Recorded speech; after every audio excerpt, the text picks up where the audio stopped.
Paul Duncan. Paul Duncan is a writer. He has a great site, The Out and Abouter. There he is. He's a satirist. He writes great pieces like U.S. guns getting recalled because one was covered with romaine lettuce, which was really funny. And I think you just wrote a recent one about a 6-year-old who's going to tell her dad that trickle-down economics doesn't work. Yeah, that's right. Yeah, for Christmas. A bit of a play on Santa not being real. This is an idea that supply side economics ain't real either. We were talking about the worst advice you ever got. Yeah, I'm glad you brought that up. So this is actually it's such terrible advice. It's almost hard to repeat. But the advice came. So when I was in my early 20s, did a lot of traveling. And one of the first big trips I did on my own, I was 20 years old, and I traveled to South Africa, and I had an in and out ticket from Cape Town, and 6 months in between, and not a whole lot of money, and big ambitions, and just thought, I'm gonna surf and live the life, whatever, right? And I got down there. I made some friends with some local guys, local surfers. One of them, super generous family. They took me in for the weekend. We had big braais, as they call it, barbecues, and had a great old time. And at the end of it, this woman who had welcomed me into her house was super warm, gregarious. This was a white family, I should add. And as we were leaving, we were all driving from there on to Mozambique. These guys were on a sponsored surf tour, and I was going along for kicks. And as we were leaving, the mom gave me this big hug and whispered in my ear, "Don't trust the blacks." And I was like, the hell? No, I was so shocked. I just looked at her, and the boys were waiting for me in the car, and I got in it, and we went, and I just sat there in shock. I'm from a very multicultural part of the world, and even if you weren't, good God, woman, this is Africa, Obviously, I at no point even considered taking your advice. Went on to have a wonderful 6 months in which I met wonderful people of all colors. But to this day, and that's 20 years ago now, I think about that woman sometimes, and I think, how is that what you would impart to a young man about to set out into Africa, And what does that speak to where you're coming from? It boggles the brain. It does.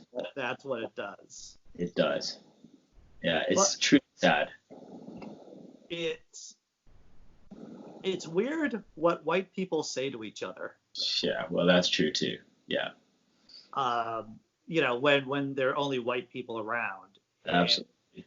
Especially here in the States, it can be kind of crazy. Yeah.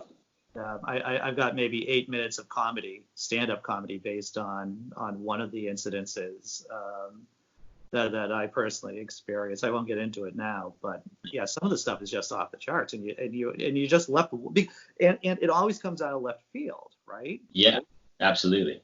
You don't expect it, and then you just are left there wondering, second guessing yourself, like, what should have I said to this? Yeah, and what did I do that invited this being welcomed into this racist club? It's the same with homophobic thought or anything along those lines. When people include you in that, you're like, what signals was I giving off?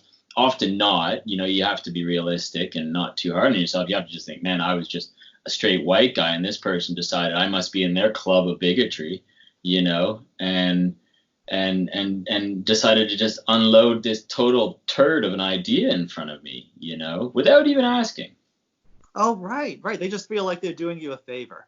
Yeah, that's right. Yeah, exactly. That's it. I get it all the time. I think we had this in the last time I spoke to you, working, I go to Florida a lot, the United States, and often, get included in these conversations, and always deeply uncomfortable. Over the years, I've tried a number of times to sort of separate myself from these ideas, stand up for the wrongness of them. But yeah, just deeply uncomfortable every single time. Have you ever, now, do you tell people that the worst advice you ever, that little story? It's come up a number of times. I've discussed it I've got a lot of South African friends, and I will say, in fairness to them, a lot of the white South Africans I know do not at all believe in or follow those ideas. But this woman was of a different generation and headspace where I think it is much more common. So yeah, it's come up in chats with them. It's come up with chats about racism in general and about the dichotomy of people who seem like good, inclusive, or not obviously not inclusive, but good, welcoming, warm-hearted folks with this really ugly streak in them of believing that you can just castigate an entire race, right? Right. And you wouldn't have guessed it. You wouldn't have guessed that about her. No. 2 minutes. Absolutely. Absolutely right. Yeah. I think there should be a class for white people on how to deal with that kind of stuff. Yeah, absolutely, right. And people should have to, like, if those are your thoughts, you should have to wear them on your shirt. You shouldn't just whisper them in a 20-year-old Canadian's ear as he's leaving on a trip. Like, you should have to own that, so people could talk to you about that, because I think that's a big part of, and this gets to the ugliness of the internet in the world we travel at the moment, on your sites and mine.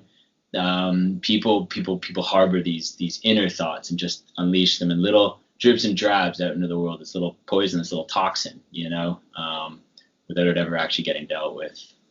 Right. I remember when I was 11, my dad said something about the blacks. Yeah. And I was in the back seat of our car.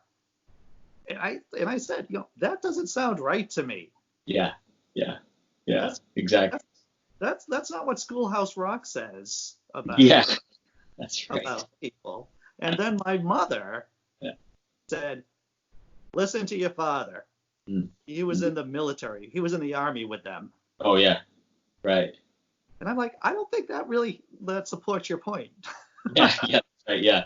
Doesn't make you a be-all, end-all expert, does it? I think you're right. I think as soon as you put the word "the" in front of any group of people, you're getting yourself in trouble in a hurry. I obviously lean progressive. We've talked about this before, but I wouldn't say, the rednecks or whatever, the trailer trash or whatever, pejorative there is out there for people that are on the other end of this spectrum.